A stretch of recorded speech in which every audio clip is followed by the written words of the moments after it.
étions une espèce pacifique, des êtres mécaniques doués d'intelligence.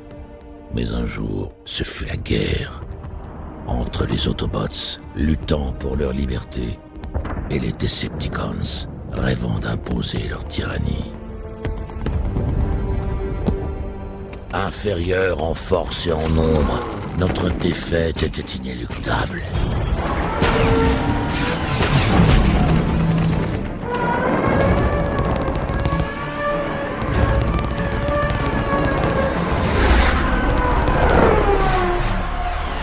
Mais alors que la guerre touchait à sa fin, un vaisseau Autobot passa à travers les lignes. Il transportait un chargement secret qui aurait dû changer le sort de notre planète.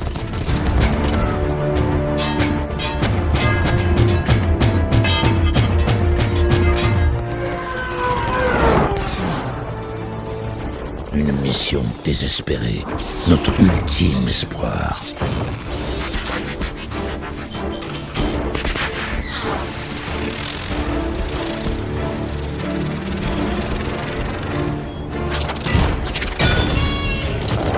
Un espoir qui s'est évanoui.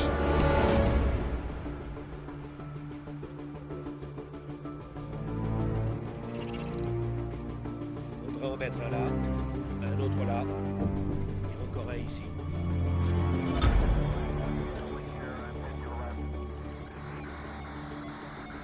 Qu'est-ce qu'on a?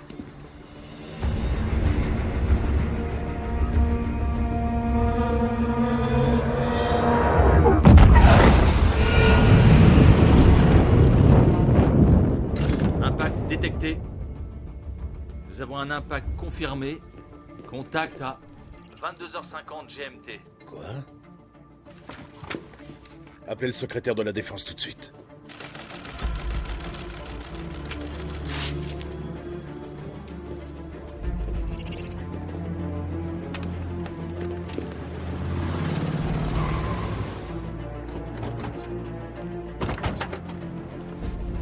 Monsieur McNamara, le président vous attend. Faites venir Bobby. Monsieur le Président, l'info est secret défense. Il semble qu'un ovni se soit écrasé sur la Lune. Nous pensons que les Russes sont déjà sur le coup. Alors dites à la NASA de remuer ciel et terre. On doit aller sur la Lune. La NASA prépare un vol habité. Ce serait envisageable dans 5 ans. Vous y serez avant les Russes.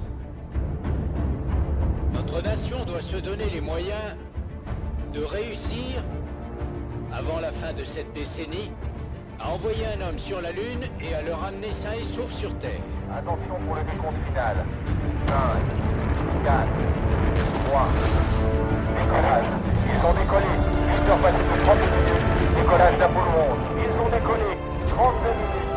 Décollage d'Apollo 11. Nous, dégagez. Accélérez en cours. Mesdames, Armstrong à Houston.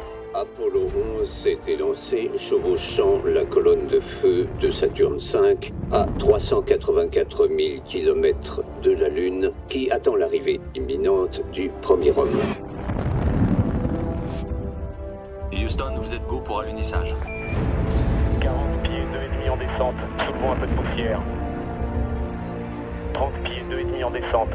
Légère ombre. Comme l'instant. 4 en avant, dérivons un peu vers la droite. 20 pieds, 1,5 en descente. Voyons contact. Ok, moteur arrêté. Houston, ici la base de la tranquillité. L'Eagle s'est posé.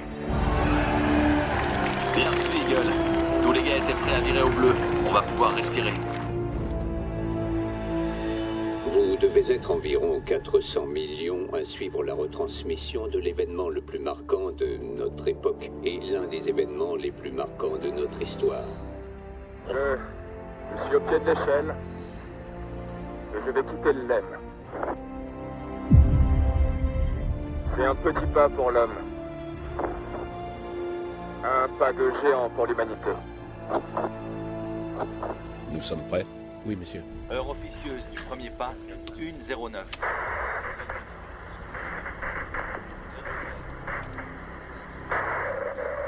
Apollo 11, ici Houston, à vous. Eagle, nous avons des interférences. Vous nous recevez bien?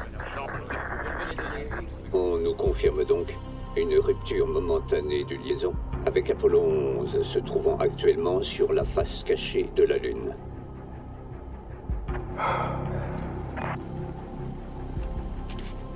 Neil, vous êtes hors antenne. La mission est go. Nous avons 21 minutes.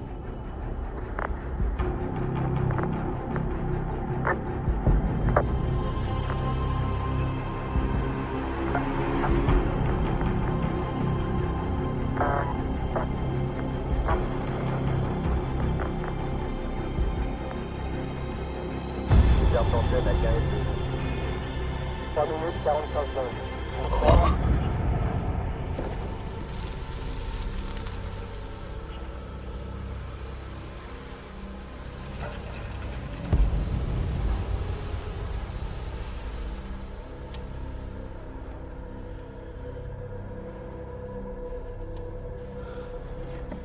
Mon Dieu. Ça ressemble à un visage en métal géant. Seigneur Dieu. Ok. Contrôle. On est dans le vaisseau. Dégâts considérables. Le vaisseau est trop grand pour qu'on l'explore.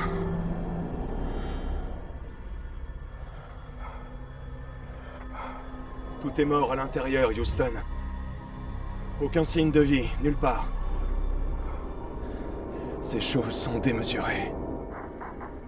Ne traînez pas. Il vous reste 7 minutes d'oxygène. Nous ne sommes pas seuls, c'est ça? Non, monsieur. Nous ne sommes pas seuls. Allez-y, monsieur le président. Bonjour, Neil et Buzz. Je vous parle depuis mon téléphone du bureau ovale de la Maison-Blanche.